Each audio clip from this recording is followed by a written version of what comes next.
Sup, YouTubers, your girl Survivor here. And I don't care, I'm just making some videos because you know what? I realize, like, probably part of my stress is holding it in to try to, you know, be mindful of people's feelings or what people might think about me. But, I mean, that's tough for me because I'm a righteous person. I am. I'm the type of person that if you are my friend and you are right in what you're saying, and I, know you're right, like I've trusted you, know you're right, that you would want by your side going into battle. I am. And, um, I know that sounds kind of whatever, however you want to put it, but what I'm saying is that, I want to talk to you about convictions and people standing by their convictions. Um, People think it's hard to stand by your convictions, but it's not, because your convictions are what comes natural. It's hard to compromise your convictions. So when people say your actions speak louder than words, that's true.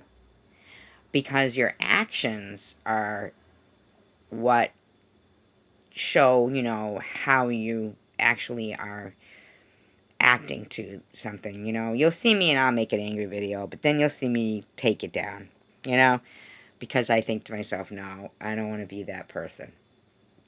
Um, so you know that if there's somebody that, uh, okay, let's for instance, YouTube, okay?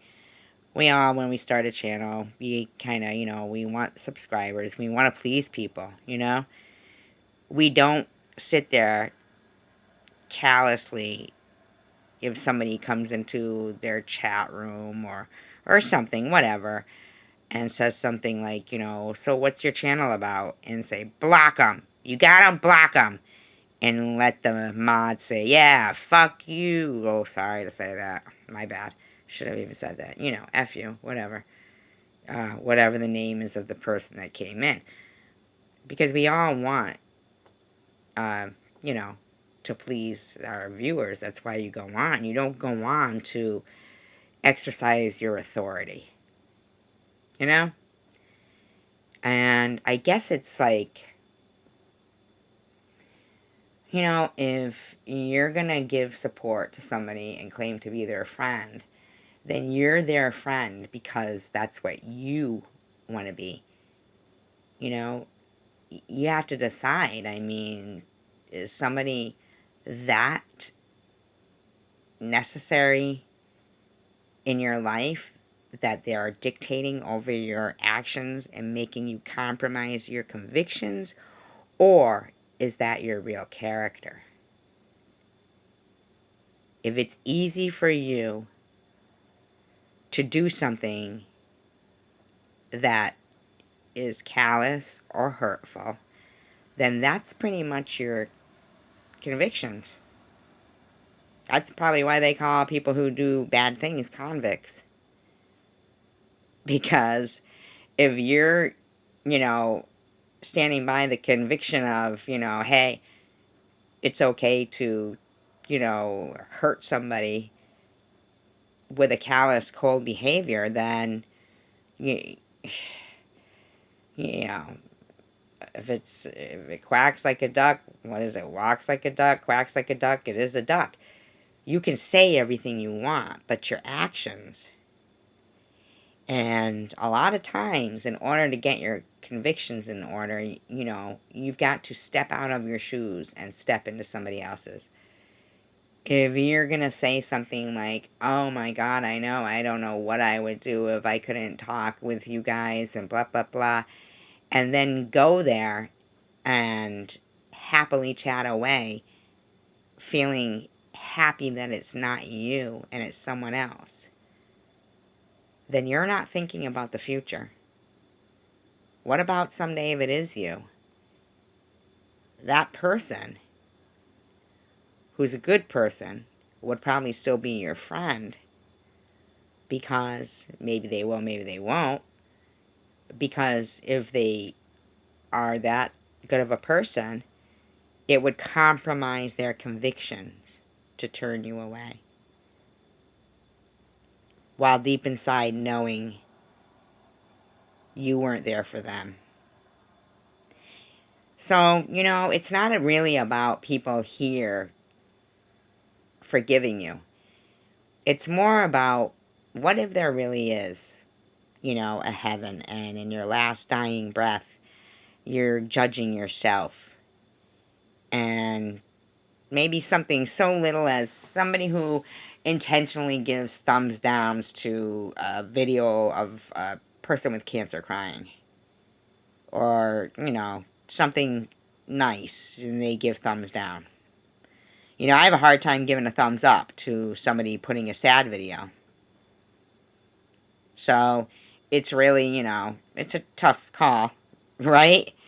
You don't want to really like somebody being sad with cancer, and you don't really want to hate somebody being sad with cancer. What do? But you don't ignore them because somebody tells you to, and gives you a bitter pill to swallow. It's not about them giving you the bitter pill. It's about you swallowing it. And someday, that might just be what makes or breaks you into heaven. And if you're going to be a person who claims to believe in God and everything like that, then you really have to think about actions that you think are small, and you're just grateful it's not you. You have to step out of your shoes and think about that person, because you're part of that hurt.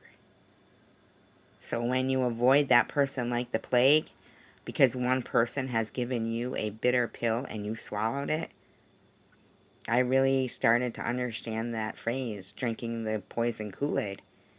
I mean, what if somebody said, hey, if you don't eat this chocolate-covered cherry, I'll block you? And you think to yourself, wow, that's kind of weird. Why would they block me if I wouldn't eat a chocolate-covered cherry? But then you convince yourself that you like chocolate-covered cherry, so hey, what the hell? I mean, really? That's what it means. Like, you're just basically,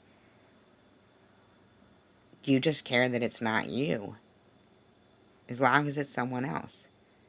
And that's not having empathy. You can't be on a channel that pretends to care about people. And you can't run a channel that pretends to care about people when you really don't care about people. Actions speak louder than words, but you may not know how loud until it's too late. Stand by your convictions.